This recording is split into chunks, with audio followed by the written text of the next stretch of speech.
من مدارس وجامعات تونسية تخرج أول رائدة ومهندسة فضاء عربية وإفريقية وتونسية في مهام من زيارة القمر في إطار مشروع القرى القمرية. رانيا التوكابري بنت العشرينات نجمت تثبت ذاتها في الوكالة الأوروبية للفضاء اللي بالشراكة مع النازا والوكالة الكندية واليابانية قاعد يحضر مشروع عظيم بين 2025 و 2030 تحت مسمى المحطة القمرية.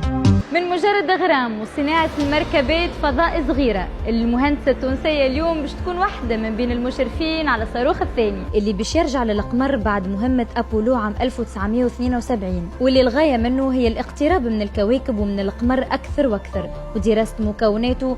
رانيا تهتم تحديدا بصناعة الحاسوب اللي يمثل الدماغ القمر الصناعي، واللي من خلاله باش يتم تأسيس مخابر على سطح القمر ويتم من بعد تطويرها، وكان سهل ربي نبدلوا الأرض ونعيشوا الفوق.